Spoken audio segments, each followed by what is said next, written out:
ရှဲရင်သောမြေခွင်းငယ်လေးနဲ့လှပသောတစ်တော်ရဲ့လေဝဲချိန်ဟိုးရှိရှိတုန်းဟာတာယာလှပပြီးစိမ့်လင်းဆူပြတဲ့တောအုပ်ကြီးတစ်ခုရှိခဲ့ပါတယ်ဒီတောအုပ်ကြီးထဲမှာတစ်ပင်ကြီးတွေကမိုးထီအောင်မြင့်မားနေပြီးပန်းပေါင်းစုံကလည်းရောင်စုံခြေသထားသလိုဖူးပွင့်နေကြပါတယ်ညင်ငယ်လေးတွေကလည်းတသွင်သွင်စီးဆင်းနေပြီးတော့တလိမ့်ဆန်လေးတွေဟာပျော်ပျော်ရွှင်ရွှင်နဲ့နေထိုင်ကြပါတယ်ဒါပေမဲ့ဒီတောအုပ်ကြီးမှာလှပသလောက်လေဝဲချက်တစ်ခုရှိနေပါတယ်အဲ့ဒါကတော့ခက်ထန်ကြမ်းတက်ပြီးကိုယ်သဘောနဲ့ကိုနေထိုင်တတ်တဲ့တိကလက်အုပ်ကြီးတစ်ကောင်ပါဒီတိကလက်အုပ်ကြီးဟာအရှက်အမောင်းမြင်မာပြီးတော့ခွန်အားကြီးမားတဲ့အတွက်တော်တွေကအခြားတလိษံလေးတွေကိုအမြဲစားနှောက်နေတတ်ပါတယ်ရှုံလေးတွေရဲ့မုံလာဥတွေကိုလူစားတတ်သလိုမြောက်လေးတွေရဲ့ငပြောသီးကိုလည်းရှာနဲ့လှမ်းယူတတ်ပါတယ်အချွတ်ရက်တွေဆိုရင်မြောက်လေးတွေရဲ့အတိုက်တွေကိုပါလှုပ်ခါပြီးတော့ကြောက်လန့်အောင်လှုပ်တတ်တာကြောင့်တော်တွေကတလိษံတွေအားလုံးဟာတိကလက်အုပ်ကြီးကိုကြောက်ရွံ့ကြပြီးဘယ်သူမှသူ့ကိုမပြောရဲကြပါဘူးတလိษံလေးတွေဟာသူတို့ရဲ့စားနှပ်ရိက္ခာတွေကိုဖွက်ထားကြရပြီးတိကလက်အုပ်ကြီးမမြင်အောင်ရှောင်ပုံးနေထိုင်ကြရပါတယ်ဒီလိုနဲ့တစ်တော်အုပ်ကြီးရဲ့ပျော်ရွှင်မှုတွေဟာတဖြည်းဖြည်းပျောက်ကွယ်လာပါတော့တယ်ဒီနေ့မှာတော့ဒီတော်အုပ်ကြီးစီကိုချစ်စရာကောင်းပြီးတက်တေးရှိတဲ့မြေခွေးငယ်တစ်ကောင်ရောက်လာပါတယ်ဒီမြေခွေးငယ်လေးဟာတောအုပ်ကြီးရဲ့လှပမှုကိုမြင်ပြီးတော့ပျော်ရွှင်နေချိန်မှာပဲတလိษံလေးတွေရဲ့မျက်နှာမှာပျော်ရွှင်မှုမရှိတာကိုသတိထားမိပါတယ်။သူကဘာဖြစ်တာလဲဆိုတာသိချင်တာနဲ့ယုံလေးတစ်ကောင်ကိုမေးကြည့်လိုက်ပါတယ်။ယုံလေးကတိကလက်အုပ်ကြီးရဲ့အကြောင်းကိုပြောပြလိုက်တော့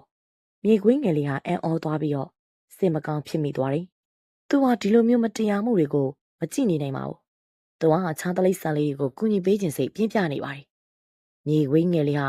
အခြားတလိษံလေးတွေကိုစုဝေးစေပြီးတငယ်ချင်းတို့ဒီလိုမျိုးကြောက်ရွံ့ပြီးနေလို့မဖြစ်ဘူး။ကျွန်တော်တို့အားလုံးပူးပေါင်းပြီးတော့ဒီပြဿနာကိုဖြေရှင်းရမယ်လို့ပြောလိုက်ပါတယ်။ဒါပေမဲ့တလိษံလေးတွေကမရေဝံ့ကြပါဘူး။မင်းဟာတိတိလေးပဲ။တိကလက်အုပ်ကြီးကိုဘယ်လိုလုပ်နိုင်မှာလဲ။မြေခွေးငယ်လေးကသူတို့ကိုအားပေးပြီး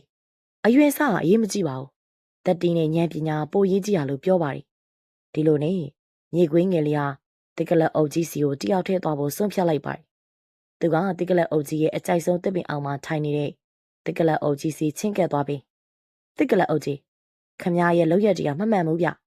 အခြားသူတွေကိုဒုက္ခပေးနေတာမကောင်းဘူးအဲ့ဒီလိုရေရေဝဝင့်ပြောလိုက်ပါတယ်တိကလက်အုပ်ကြီးကမြေခွေးငယ်လေးရဲ့စကားကိုကြားတော့အံ့ဩသွားပြီးတော့ရှီမောလိုက်ပါတယ်သူ့ကိုဒီလိုမျိုးလာပြောရတဲ့သူတခါမှမရှိဘူးလေမင်းလိုကောင်းသေးလေးကငါ့ကိုလာပြောရတယ်ပေါ့မြေခွေးငယ်လေးကမကြောက်ပါဘူးကျွန်တော်ကသိပြီမဲ့တတိရှိတယ်ဗျခမသာဒီလိုဆက်လုပ်နေရင်ဘယ်သူမှခမကိုချစ်မှာမဟုတ်ဘူးခမတယောက်တည်းပဲဖြစ်သွားလိမ့်မယ်မြေခွေးငယ်လေးကတိကလက်အုပ်ကြီးကိုဒေါ်အုပ်ကြီးရဲ့မှာသူဘလောက်ထိကျန်နေလဲဆိုတာကိုရှင်းပြပါတယ်။အခြားတလိษံတွေကသူ့ကိုဘလောက်ကြောက်ရွံ့ပြီးတော့ရှောင်ဖယ်နေကြလဲဆိုတာပြောပြပါတယ်။တိကလက်အုပ်ကြီးကမြေခွေးငယ်လေးရဲ့စကားကိုနားထောင်ရင်စဉ်းစားမိသွားတယ်။သူဟာတကယ်ပဲသူ့ကိုဘယ်သူမှမချစ်ဘူးဆိုတာတငယ်ချင်းမရှိပဲတယောက်တည်းထိကျန်နေတယ်ဆိုတာကိုသဘောပေါက်သွားပါတယ်။သူ့လိုရက်တွေကြောင့်ဘယ်သူမှသူ့နာမကက်ချင်ကြဘူးဆိုတာကိုနားလေသွားပါတယ်။နောက်ဆုံးတော့သူနောင်တရှာပြီးမြေခွေးငယ်လေးကိုတောင်းပန်ပါတယ်။မြေခွေးငယ်လေးမင်းပြောတာမှန်ပါတယ်။ငါမားသွားပါတယ်။ငါ့ကိုခွင့်လွှတ်ပါ။အနောက်ပိုင်းမှာတိကလက်အုပ်ကြီးကသူ့ရဲ့အကျဉ်စိုးတွေကိုပြင်လိုက်ပါတယ်။သူကအခြားတလိษံတွေကိုကူညီပြီးတော့သူတို့ရဲ့အစားအသောက်တွေကာကွယ်ပေးပါတော့တယ်။ရှုံလေးတွေရဲ့မုံလာဥတွေကိုလည်းစောက်ရှောက်ပေးသလိုမြောက်ကလေးတွေကအမြင့်ကငပြောသီးစုဖို့ခက်ခဲတဲ့ခါမှလည်းကူညီပေးပါတယ်။ငှက်ကလေးတွေရဲ့တိုက်ကိုလည်းလိမ်မတိုက်အောင်ကောက်ခွဲပေးပါတယ်။တော်ရရတလိษံလေးတွေကလည်းတိကလက်အုပ်ကြီးကိုမကြောက်တော့ဘဲနဲ့တငယ်ချင်းကောင်းတယောက်လိုသဘောထားလာကြပါတယ်။တိကလက်အုပ်ကြီးကပျော်ရွှင်မှုတွေကိုပြန်လည်ရရှိလာပြီးတော့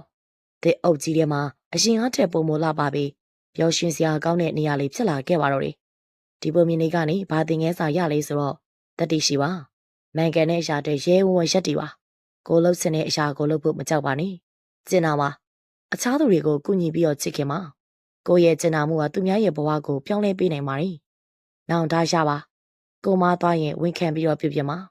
ကိုရဲ့အမားတွေကိုလက်ခံကြည့်ရနေပိုကောင်းတဲ့သူတရားဖြစ်လာနိုင်ပါတယ်အရွယ်အစားရေးမကြည့်ပါဘူးကိုရဲ့ခွန်အားနဲ့အရေးချင်းတွေကိုယုံကြည်ပါ